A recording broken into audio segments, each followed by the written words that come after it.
Good morning student. तो previous class में हम लोग डिस्कशन कर रहे थे, ठीक है, किसके बारे में डिस्कशन कर रहे थे? न्यूटन्स लॉ ऑफ मोशन में पुली का वेलोसिटी गिवन हो और ऑब्जेक्ट का वेलोसिटी गिवन हो, तब हमने रिलेशन फाइंड आउट किया था। और हमारा जो रिलेशन आता है वो आया था V P is equal to V one plus V two upon two, यही आया था।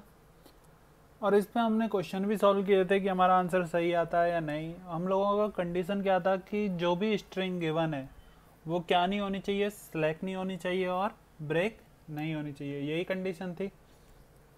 ठीक है, चलो उसको थोड़ा सा और आगे पढ़ते हैं। तो यहाँ पर एक पुली गिवन है, पुली से दो मास अटैच है, एक m1 और एक मास कौन सा अटैच है, x2। एक मास अटैच है m1 और एक मास कौन सा अटैच है, m2 अटैच है। ये लेंथ कितना है x1 और ये लेंथ कितना है x2। तो कंडीशन क्या होती है, क्या x1 प्लस x2 हमेशा क्या रहना चाहिए, कांस्टेंट। x1 प्लस x2 हमेशा क्या होना चाहिए, कांस्टेंट रहना चाहिए। क्योंकि यदि x1 प्लस x2 एक फिक्स वैल्यू से कम हो गया, जो सपोज करो स्ट्रिंग का लेंथ 5 मीटर है, लेकिन x1 प्लस x2 5 से कम हो गया, तो क्या स्ट्रिंग स्लैक हो जाएगा, तो स्ट्रिंग क्या हो गया, स्लैक। और यदि x1 प्लस x2 5 से ज़्यादा हो गया तो स्ट्रिंग क्या हो जाएगा, ब्रेक। तो इसलिए हमारे साथ गिवन कंडीशन क्या है कि x1 प्लस x2 क्या रहेगा, कांस्टेंट रहेगा। अब यदि मैं इसका डिफरेंशिएशन करता हूँ, अब मैं इसका क्या कर सकता हूँ, डिफरेंशिएशन। तो डिफरेंशिएशन करूंगा तो क्या dx1/dt किसके रेस्पेक्ट में कर रहा हूँ, टाइम के रेस्पेक्ट में। तो यदि मैं किसी भी डिस्टेंस का टाइम के रेस्पेक्ट में डिफरेंशिएशन करता हूँ तो क्या dx1/dt प्लस ऐसे ही क्या dx2/dt आएगा। और कांस्टेंट का डिफरेंशिएशन कितना हो गया, 0। बात समझ में आ गई। dx1/dt ये किसको रिप्रेजेंट करेगा, क्या velocity of one, velocity of one, लेकिन किसके रेस्पेक्ट में, लेकिन किसके रेस्पेक्ट में, तो ये बोला जाएगा पुली के रेस्पेक्ट। किसके रेस्पेक्ट में, पुली के रेस्पेक्ट में। तो velocity of one with respect to pulley, plus ऐसे ही सेम क्यों आएगा, velocity of two with respect to pulley, ऐसे ही आएगा। क्योंकि यदि पुली मूव कर रहा है तो क्या हमें पुली का भी केस कंसिडर करना पड़ेगा। और हम वहीं से क्या ये रिलेशन फाइंड आउट किए थे, v1 प्लस v2 अपॉन 2। वहीं से क्या रिलेशन फाइंड आउट किया, v1 plus v2 upon 2 is equal to क्या, 0, इज इक्वल टू क्या होगा, 0। तो velocity of one with respect to p या पुली, तो क्या मैं इसे ऐसे लिख सकता हूँ, v1 minus bp, v1 minus bp। क्या सब कुछ साइन के साथ लिखना है। वेलोसिटी कैसा क्वांटिटी है, वेक्टर। वेलोसिटी वेक्टर क्वांटिटी है, ठीक है। तो हमेशा किसके साथ लिखना पड़ेगा, साइन के साथ। हमेशा किसके साथ लिखोगे, साइन के साथ। और साइन कैसे मानोगे, यदि ऊपर की साइड पॉजिटिव मान लेते हो तो नीचे की साइड क्या हो जाएगा, नेगेटिव, ठीक है। तो v1 माइनस bp प्लस ऐसे ही क्या v2 minus bp, v2 minus bp is equal to 0। इसको साइड चेंज करो तो क्या आ रहा है, v1 plus b2 is equal to 2bp, v1 plus b2 is equal to 2bp। तो bp इज इक्वल टू क्या आ गया, क्या v1 प्लस b2 अपॉन 2,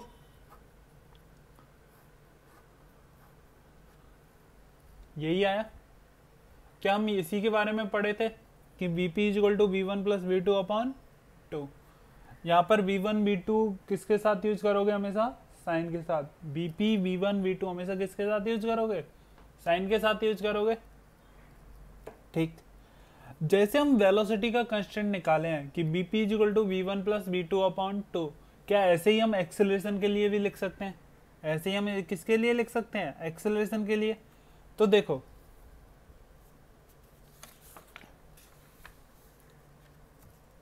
तो हमारा क्या कंडीशन आया, dx1/dt plus dx2 upon dt is equal to 0, is equal to क्या हो गया, 0। साइड चेंज करो तो क्या आ जाएगा, dx1 अपॉन dt is equal to minus of dx2 upon dt, ठीक है, ऐसे ही आएगा। अब इसको एक और बार टाइम के रेस्पेक्ट में क्या करो, डिफरेंशिएट। टाइम के रेस्पेक्ट में एक और बार क्या करो, डिफरेंशिएट करो। तो देखो क्या ये del 2 x1 upon del t2 1 बनेगा, यही बनेगा del two X upon del T two. ये इधर क्या बनेगा, क्या minus of del two X two upon del T two, del T बनेगा, सॉरी डेल टी टू गलत, डेल टी स्क्वायर बनेगा यहाँ पर, ठीक है। अब del two X upon del T two क्या रहता है, क्या एक्सेलरेशन, यदि हम डिस्प्लेसमेंट का 2 बार डिफरेंशिएट कर दे तो हमें क्या मिल जाएगा, एक्सेलरेशन मिलेगा। तो ये क्या आ गया, acceleration of one with respect to pulley, acceleration of one with respect to pulley is equal to क्या हो गया, क्या minus of acceleration of two with respect to pulley, यही आ गया। देखो acceleration of one with respect to pulley is equal to minus of acceleration of two with respect to pulley, ठीक है। तो देखो इसे मैं क्या लिख दूं, a1 minus A P minus of क्या a2 माइनस ए पी, ठीक है। तो यहां से भी क्या आ रहा है, A P is equal to a1 plus a2 upon 2, बात समझ में आई। A P is equal to क्या आ गया, a1 प्लस a2 अपॉन 2, ठीक है। तो याद रखना A P is equal to क्या आया, a1 प्लस a2 अपॉन 2। अब चलो क्वेश्चन देखते हैं जो हम पहले कर चुके हैं। या हमने पहले इस टाइप के क्वेश्चन किए हैं कि यहां पर ये पॉइंट फिक्स हो गया, यहां पर मास है 2 kg और इधर मास कितना है 3 kg, ठीक है। तो ये बताओ क्या ये पॉइंट यहां से फिक्स हो गया, ये पुली यहां से क्या हो गया फिक्स, तो एक्सेलरेशन ऑफ पुली कितना हो गया 0, एक्सेलरेशन पुली कितना हो गया 0, ऐसा ही था। तो देखो अब दोबारा से फाइंड आउट करते हैं, यहां पर डाउनवर्ड कितना 30, यहां पर टेंशन कितना T, पूरे स्ट्रिंग में टेंशन कितना रहेगा T, यहां पर कितना 20, ऐसे ही रहेगा। तो 3 kg के लिखोगे तो क्या आएगा 30 minus T is equal to 30 minus T is equal to क्या, एक्सेलरेशन नीचे ए 3a, ठीक है। क्या इसके लिए लिखोगे तो t minus 20 is equal to 2a, is equal to 2a, ठीक है। दोनों को ऐड करोगे तो 5a इज इक्वल टू कितना आ गया 10, a इज इक्वल टू कितना आ गया 2, a इज इक्वल टू कितना आ गया 2 आ गया।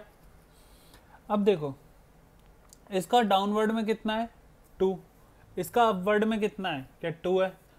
तो A P is equal to क्या होता है a1 plus a2 upon 2, A P is equal to क्या होता है a1 प्लस a2 अपॉन 2। ए क्या ये डाउनवर्ड है, ये क्या है डाउनवर्ड, तो मैं इसे क्या मान ले रहा हूँ नेगेटिव, क्या मान रहा हूँ नेगेटिव, तो ये अपने आप क्या हो जाएगा पॉजिटिव। तो minus A plus A upon 2 is equal to क्या हो गया 0। तो क्या पुली का एक्सेलरेशन 0 आ रहा है, पुली का एक्सेलरेशन क्या आ रहा है 0। बोलो कहानी समझ में आई, ठीक है। अब चलो अब हम चलते हैं थोड़े से टफ क्वेश्चन पर, जहाँ पे तुम लोगों को बहुत मजा आएगा सॉल्व करने में भी, और थोड़ा सा दिमाग भी अब स्पीड से काम करेगा। मैं एक चीज और पहले भी तुमको बता चुका हूं, दोबारा बता रहा हूं, ठीक है। यहां पर m1, ये मास है m2, यहां पर टेंशन यदि t है तो यहां पर भी कितना होगा t, ठीक है। तो इस पॉइंट पर टेंशन कितना रहेगा, क्या यहां पर भी फोर्स t है, यहां पर भी फोर्स t, यदि ये ब्रेक नहीं हो रहा है तो क्या ये फोर्स इन दोनों को बैलेंस कर रहा होगा, ये फोर्स इन दोनों को क्या कर रहा होगा बैलेंस कर रहा होगा। तो यहाँ पर टेंशन कितना रहेगा 2t, यहाँ पर टेंशन कितना रहेगा 2t रहेगा, ठीक है। तो ये बात याद रखना। चलो अब आगे बढ़ते हैं, क्वेश्चन करते हैं, और क्वेश्चन बहुत अच्छे अच्छे करेंगे, ठीक है।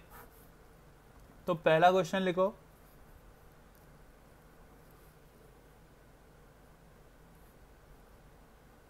ये 2 kg मास गिवन है,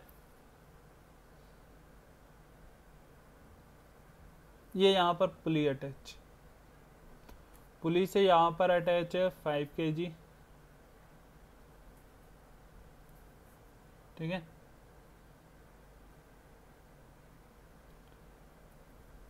ये पॉइंट क्या कर दिया मैंने फिक्स, ये पॉइंट कैसा है फिक्स, ठीक है। अब यदि ये पॉइंट फिक्स हो गया तो क्या ये स्ट्रिंग इधर से कभी भी ढीला या टाइट हो सकता है। यदि स्ट्रिंग को जाना है तो क्या सिर्फ इधर की साइड से ही ढीला होगा, इधर की साइड से तो कहीं भी मूव नहीं कर सकता है। ठीक है, तो इसलिए इस पॉइंट का, जहां भी पॉइंट पर यदि हमें स्ट्रिंग वॉल से अटैच मिलेगी, उस पॉइंट का एक्सेलरेशन क्या हो गया, 0।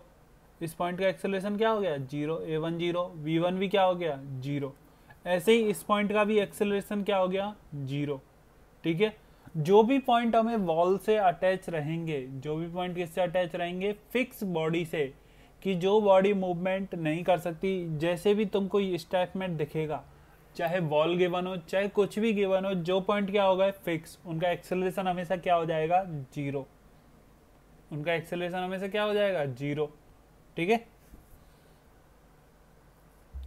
तो चलो अब इस पॉइंट का एक्सेलरेशन मैं कितना मान लेता हूं, a। इस पॉइंट का एक्सेलरेशन मैंने कितना मान लिया, ऊपर की डायरेक्शन में a। तो यहां से ये स्ट्रिंग को कितना सिलेक्ट करेगा, क्या इधर की साइड सिलेक्ट कर रहा है, ठीक है, ऊपर सेलेक्ट करेगा, ऊपर जा रहा है तो सिलेक्ट करेगा, क्या इधर से भी होगा, और ये कहाँ जाएगा, डाउनवर्ड डायरेक्शन में। तो इसे क्या मान लेता हूँ, a2। इसे a1 मान लिया, इसे a2 मान लो। ठीक है, ये क्या नीचे लेके जाएगा, इस पॉइंट का एक्सेलरेशन कितना है, 0। अब मुझे ये पता है कि हमेशा कंस्टेंट क्या लगा होती है कि इस पॉइंट का एक्सेलरेशन, इसका एक्सेलरेशन प्लस इसका एक्सेलरेशन अपॉन 2 होता है। ठीक है, तो मैं पहला कंस्टेंट लिखा a2 इज इक्वल टू इस पॉइंट का एक्सेलरेशन a1 डैश प्लस इस पॉइंट का एक्सेलरेशन a। ठीक है, इस पॉइंट का एक्सेलरेशन a1 अपॉन 2, क्या यही रहता है, लेकिन ये पॉइंट तो कैसा है, फिक्स। ये पॉइंट तो कैसा है, फिक्स। तो इसका एक्सेलरेशन कितना हो गया, 0। तो a1 डैश वैल्यू कितना हो गई, 0 plus a1 upon 2 is equal to a2। तो a1 इज इक्वल टू क्या आ गया, क्या 2a2। a1 is equal to क्या आ गया, 2a2। क्या हमारे पास रिलेशन फाइंड आउट हो गया इन दोनों एक्सेलरेशन में, इन दोनों एक्सेलरेशन में हमारे पास क्या हो गया, रिलेशन फाइंड आउट। अब जब हमारे पास रिलेशन फाइंड आउट हो चुका है तो हम क्या f is equal to M A लगा सकते हैं। हम क्या लगा सकते हैं, f is equal to M A. देखो यहाँ पर डाउनवर्ड डायरेक्शन में क्या 50, यहाँ पर टेंशन क्या मान लो t, यहाँ पर टेंशन क्या मान लो t। तो यहाँ पर टेंशन क्या होगा, अब ये बताओ, यहाँ का एक्सेलरेशन तो क्या हो गया 0, लेकिन क्या जब इस पॉइंट का एक्सेलरेशन 0 है तो क्या स्ट्रिंग हमेशा टाइट पोजीशन में, स्ट्रिंग हमेशा किस में है, टाइट पोजीशन पे। तो यहाँ पर भी कुछ टेंशन टी डैश होगा और यहाँ पर भी क्या होगा, टी डैश। एक ही स्ट्रिंग है ना, तो टेंशन तो क्या रहना है, सेम, क्योंकि यदि टेंशन एक ही स्ट्रिंग में अलग हो गया जिसका हमें मास नहीं गिवन है तो क्या स्ट्रिंग ब्रेक हो जाएगी, स्ट्रिंग क्या हो जाएगी, ब्रेक। तो यहाँ पर भी टी डैश और यहाँ पर भी टी डैश। और मैंने पहले ही क्या बताया था, क्या इन दोनों का सम इसके इक्वल होना चाहिए, इन दोनों का सम इसके इक्वल होना चाहिए। तो क्या लिखोगे, क्या T dash plus T dash is equal to 2t, T dash plus T dash is equal to 2t, sorry T dash plus T dash is equal to t आएगा। तो 2t dash is equal to क्या हो गया, t। तो t dash is equal to क्या आ गया, t/2।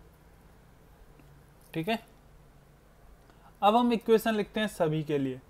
तो देखो 5 kg का इक्वेशन लिखो, क्या नीचे 50, ऊपर टेंशन कितना t, इसका एक्सेलरेशन कितना, इसका एक्सेलरेशन हम लोगों ने कितना माना है, क्या a2, क्या माना है a2। ठीक है, तो इसके लिए equation 50 minus T is equal to 5a2, 50 minus T is equal to 5a2। ठीक है, अब किसके लिए इक्वेशन लिखना है, 2 kg के लिए। 2 kg पर देखो डाउनवर्ड डायरेक्शन में कितना 20, ऊपर कितना लग रहा है, क्या t/2, क्योंकि दोनों स्ट्रिंग में टेंशन कितना आ रहा है, t/2 आ रहा है, तो t/2। उसका एक्सेलरेशन ऊपर कितना है, क्या a1। तो क्या लिखोगे, t/2 minus 20 is equal to 2a1 is equal to 2a1। तो t minus 40 is equal to क्या 4a1 आ रहा है। लेकिन हमारे पास एक और कंडीशन है कि a1 इज इक्वल टू क्या है, 2a2। a1 is equal to क्या है, 2a2। तो a1 is equal to 2a2 लिखो। तो t minus 40 is equal to 8 आई बात समझ में। अब क्या दोनों को हम ऐड कर सकते हैं, तो t से t क्या हो जाएगा, कैंसिल। t से t क्या हो जाएगा, कैंसिल। तो देखो 1 और 2 को ऐड करोगे तो क्या आ गया, 10 इज इक्वल टू 13a2। ठीक है, ऐड इक्वेशन 1 एंड 2। तो 10 इज इक्वल टू क्या आ गया, 13a2। a2 is equal to क्या आ गया, 10/13। बात समझ में आई। और a1 इज इक्वल टू क्या है, 2a2, 2 इंटू 10/13, तो कितना आ गया, 20/13। क्वेश्चन अच्छा था। ठीक है, तो नोट करो। इसके बाद हम नेक्स्ट क्लास में और इसी टाइप के बहुत सारे क्वेश्चन करेंगे अभी, तो धीरे धीरे प्रैक्टिस से पूरा समझ में आएगा। चलो मिलते हैं नेक्स्ट क्लास में।